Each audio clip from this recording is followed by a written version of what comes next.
सूक्ष्म अथवा माइक्रो तरंगे। देखो इंग्लिश में माइक्रोवेव्स बोलते हैं और हिंदी में क्या बोलते हैं, सूक्ष्म तरंगे। ध्यान दो, यहाँ देखो बोर्ड पर, यहाँ देखो स्पेक्ट्रम, जो विद्युत चुंबक के स्पेक्ट्रम है उसमें छठवां प्रकार कौन सा है, सूक्ष्म तरंगे। सुनो अब इधर देखो, सूक्ष्म तरंगे जो होती हैं उनका जो खोज किया था, इनको पूरा नाम आप जान चुके होंगे, आपको एक्सपेरिमेंट करते समय आपको बताया गया, इस पार्ट का पहला हेडिंग जो बताया गया था।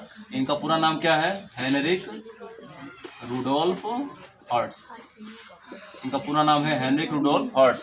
इन्होंने किस तरंग की खोज की, सूक्ष्म तरंगों की खोज की। अगर सूक्ष्म तरंगे नहीं होते तो ये सब हम लोग मालूम नहीं कर पाते, आगे बाद में देखिएगा उसको। तो इसकी खोज कब की गई, 1888 ईस्वी में किस वैज्ञानिक ने की, हेनरिक रुडोल्फ हर्ट्ज ने की। यह जो तरंग है इसकी आवृत्ति अन्य की अपेक्षा देखो कैसा है, 1 × 10⁻³ से लेकर 3 × 10⁻1 मीटर की कोटि का होता है। जबकि आवृत्ति देख लीजिए, आवृत्ति जो है 1 × 10⁻9 से 3 × 10⁻11 हर्ट्ज तक होता है। इनकी आवृत्ति यह है, तरंगदैर्ध्य है। इसका उपयोग कहाँ करते हैं सूक्ष्म तरंगों का उपयोग, तो उपग्रहों की लंबी दूरी ज्ञात करने के लिए कि उपग्रह पृथ्वी से कितना दूर है, इसकी दूरी ज्ञात करने के लिए किस तरंग का प्रयोग करते हैं, सूक्ष्म तरंगों का। सूक्ष्म तरंगों को प्रेषित करते हैं, जिसके द्वारा बाद में इसे क्या करते हैं हम लोग, दूरी के हिसाब से यस इक्वल टू, याद कर पढ़े होंगे आप लोग, yes equal to v × t/2। यह वह सूत्र है जिसके द्वारा सूक्ष्म तरंगों के द्वारा उपग्रहों का दूरी का पता लगा लेते हैं कि जो सैटेलाइट है वो पृथ्वी से कितनी दूरी पर क्या कर रहा है, भ्रमण कर रहा है।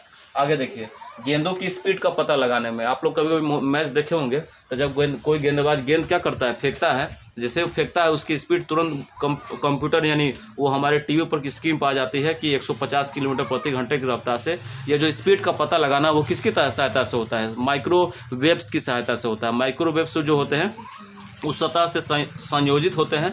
जैसे ही उस सतह पर क्या होती है, गेंद पड़ती है, तो उसकी स्पीड का क्या करते हैं, पता लगाते हैं, और तुरंत वो स्पीड जो है स्क्रीन पर आ जाता है कि उसने शोएब अख्तर ने इस फेंक दिया, मोहम्मद सिराज ने इस वेग से फेंका, वो आ जाएगा तुरंत कंप्यूटर पर। तो किसी भी गेंद का पता लगाने के लिए, स्पीड का पता लगाने के लिए किस तरंग का प्रयोग करते हैं, माइक्रोवेव्स का प्रयोग करते हैं। रेडार प्रणाली में भी किस तरंग का प्रयोग करते हैं, रेडार समझते हैं ना जी, वायुयान को आकाश में ऊपर से नीचे लैंड करने के लिए, गति करने के लिए कौन सा कंप्यूटर लगा होता है, रेडार कंप्यूटर लगा होता है। रेडार कंप्यूटर बड़े बड़े स्टीमरों में भी लगा होता है, जिसकी सहायता से वे आगे की दूरियों को क्या करते हैं, ज्ञात कर लेते हैं कि कोई आगे दुश्मन देश का जहाज है कि नहीं, या कोई अन्य जहाज है कि नहीं। उस रूट में आने के लिए वो जिस सिस्टम का प्रयोग करते हैं उसे रेडार सिस्टम करते हैं। आप लोग देखेंगे टीम में, अब कोई वायुयान उड़ा रहा, कोई कैप्टन होता है, कैप्टन होगा जी, पायलट होगा ना, है ना जी। जो वायुयान को उड़ाएगा उसको क्या कहेंगे, पायलट कहेंगे। जो स्टीमर उड़ा रहा उसको थोड़ा चला रहा हो, है ना, उड़ाएगा तो अच्छा लगेगा हम लोग। चलो देखो यहाँ पर, उसको हम लोग क्या करते हैं, कैप्टन कहते हैं। तो जो पायलट होता है वो तो झांकेगा नहीं नीचे कि हाँ लगता है स्टेशन आ गया, उतारो इसमें, झांक के उतारेगा तो सब एक्सीडेंट हो सकता है। तो रेडार के माध्यम से क्या करते हैं, संपर्क करते हैं एक दूसरे के कनेक्शन से। जैसे मान लीजिए, सुनो इधर देखो, उसमें रेडार का सिस्टम बना होता है, कंप्यूटर बना होता है, जिस पर, सुनो इधर, जिस पर सूक्ष्म तरंगों की सहायता से वो क्या करते हैं, सूचना को प्रेषित करते हैं। कहाँ पर, जहाँ वो उतरने वाले होते हैं, स्टेशन, वहाँ भी स्टेशन बना होता है। जहाँ एयरपोर्ट होता है वहाँ स्टेशन बना होता है। स्टेशन में बहुत सारे यंत्र लगे होते हैं, जिसकी सहायता से संपर्क करके वो लोग क्या करते हैं, कोड और डिग्री का प्रयोग करके उस जगह पर क्या करते हैं, लैंड करते हैं। वो बस उस नहीं है कि झाँक कर देख ले, हाँ आ गया स्टेप पे, तो उतार दिए उसको। अगर ऐसा भारत को लोग कर सकते हैं, हालांकि भारत के लोग सब चीज़ में तेज हैं।